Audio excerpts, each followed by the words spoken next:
Now, our next speaker is going to speak to us about going back to the basics.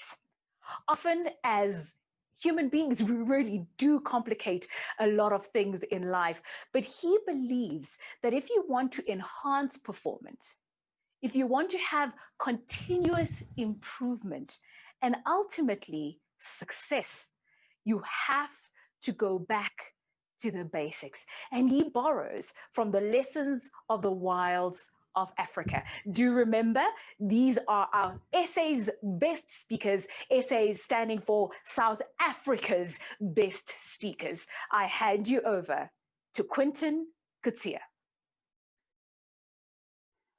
Good morning, everyone. Firstly, sincerest thanks to Steph and his team, South Africa's best speakers, for putting the show together. It's sincerely appreciated. There is no doubt that we as a species have reached the top of the food chain as a result of gradual progression throughout time from our ancient roots.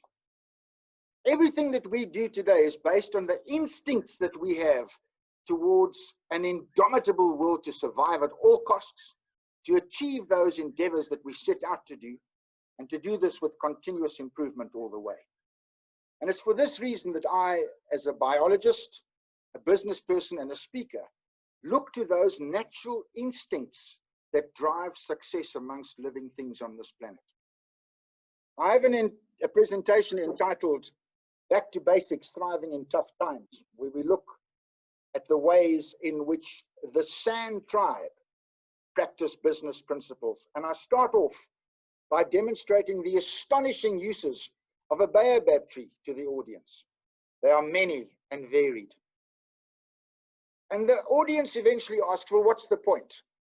So I tell them, and this is an excerpt from my talk, the point is simply this: because they in their business are willing to know their environment, to understand their marketplace, their jobs and their responsibilities within it in detail, because they have infinite knowledge of the conditions and circumstances under which they as a team are expected to succeed and thrive under any given conditions, no matter what you throw at them, because they form partnerships, alliances, meaningful relationships, friendships, contacts that they build and hold, because they've all developed this eye that will recognize, but now seize and exploit every positive opportunity that presents itself for their growth in that marketplace. And above all, they've done all of this with an ethic of dominating their turf.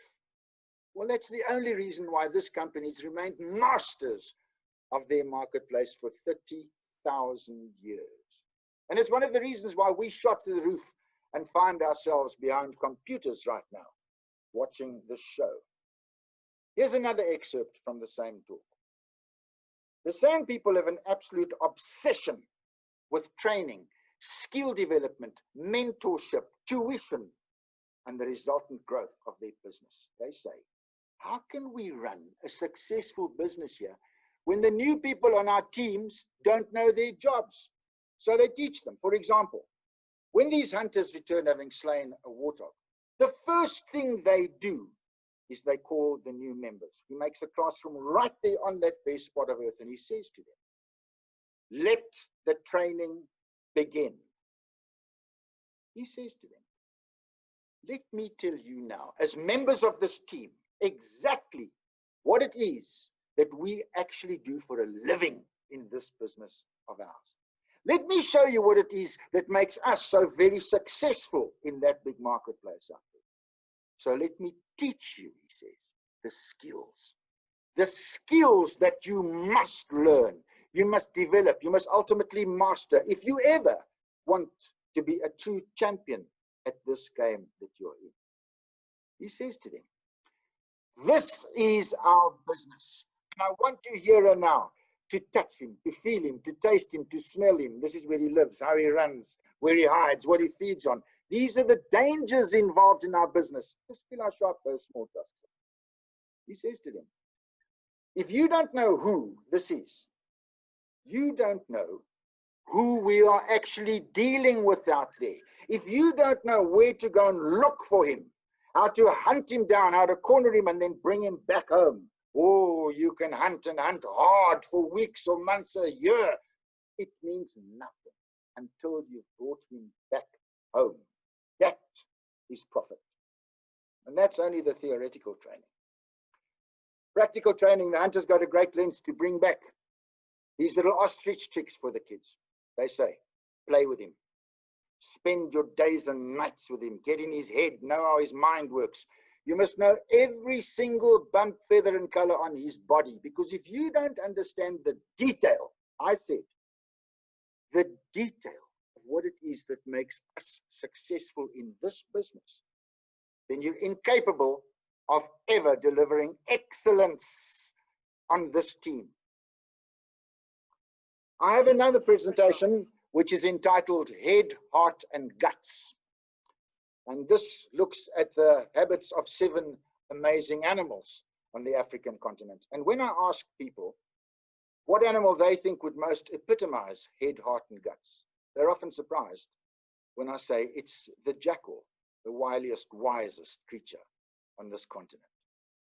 You see, for over 300 years, all-out war has been raged against these little critters. Everything's been done to try and wipe them off the face of the planet.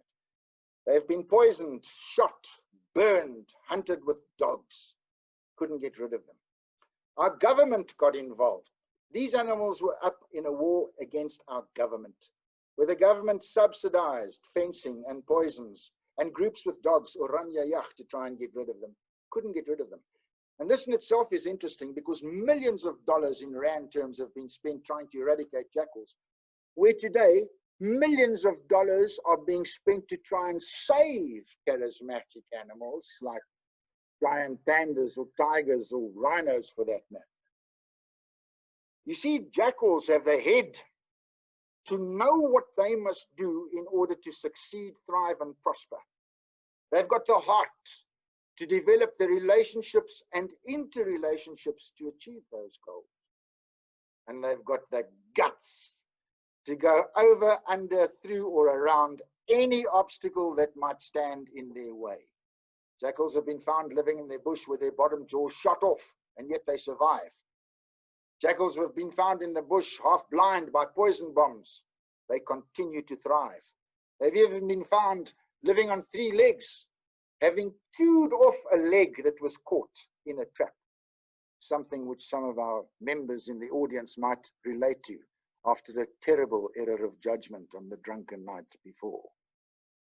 So head, heart, and guts is what it's all about. And believe me, they have guts. Watch this.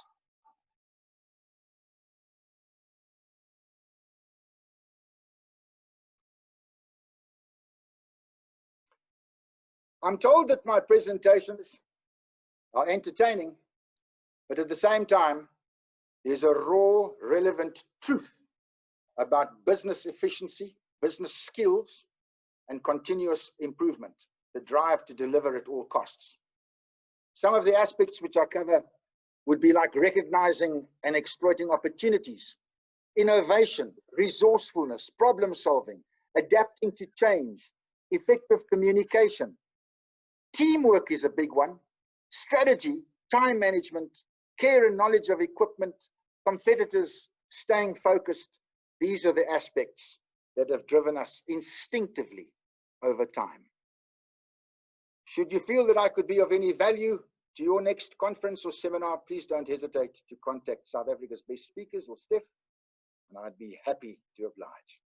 That's it from me, the end.